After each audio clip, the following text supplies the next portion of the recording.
Puku and Puki were two sparrows. Small and vibrant, with hearts full of song and dreams, they lived in a bustling urban park, where life was a constant dance between opportunity and challenge. Puku was the thoughtful one, cautious and meticulous, always planning 2 steps ahead. Puki, on the other hand, was full of spontaneous energy, quick to see beauty and quick to act, sometimes a little impulsively. Their first big dream, like many young couples, was to build a home, a nest, strong and warm, where they could raise their own. Puki, spotting a cluster of particularly beautiful, glossy leaves on a delicate willow branch, chirped excitedly, "Look, Puku, we must build here. It's so elegant, so unique." Quote, Puku, ever the worrier, felt a prickle of doubt. The branch seemed flimsy, the leaves too smooth for good anchoring. "Are you sure, Puki? It looks beautiful." "Yes, but perhaps not the sturdiest spot. What about that old oak?"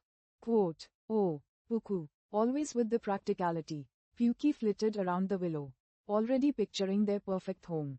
"Life is also about beauty and seizing the moment. We'll make it strong. Trust me." Quote, Puku, wanting to please and charmed by Puki's infectious enthusiasm, conceded. They began to build. Puki, driven by vision, gathered the prettiest twigs and softest down. Puku, trying to compensate for the weak foundation, painstakingly wove in extra strands. But the branch offered little purchase. They worked with frantic energy, completing their beautiful nest in record time. A week later, a gentle drizzle turned into a gusty rainstorm. The delicate willow branch swayed violently. The nest, hastily constructed, with beauty prioritized over structural integrity, began to unravel. They clung to its edges. But it was no use. With a final, heartbreaking rip, their beautiful dream scattered to the ground. A wet, messy pile of twigs and down. Puki was heartbroken, not just for the lost nest, but for having dismissed Puku's concerns. Puku, despite his earlier reservations, felt the sting of shared failure. He put a wing around Puki. "It's okay, my dear, we learned something important." "That I'm too impulsive?" Puki mumbled, crestfallen. "No," Puku chirped softly. "That we need balance. My caution alone might make us too slow to act. But your enthusiasm needs a strong foundation. And sometimes, the most beautiful things need the most patient work." They chose a new spot, a gnarled, ancient oak with a robust fork of branches. This time, Puku took the lead in scouting for the strongest anchoring points. Puki, humbled but not defeated, brought her energy to finding the most resilient mud for mortar and the softest, most insulating feathers. They didn't just pick the prettiest.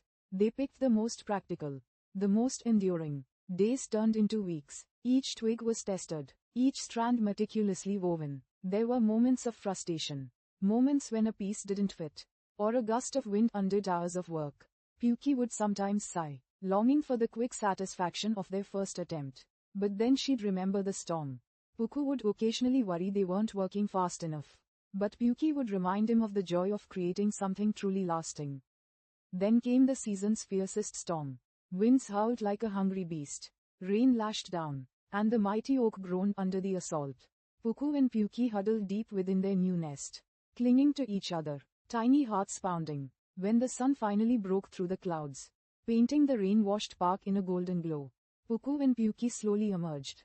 Their nest, though battered and soaked, was intact. It had held the interwoven twigs, the secure anchoring Puku had insisted on, the soft, protective lining Puki had found. It all worked together. A deep understanding passed between them. It wasn't just Puku's caution or Puki's enthusiasm.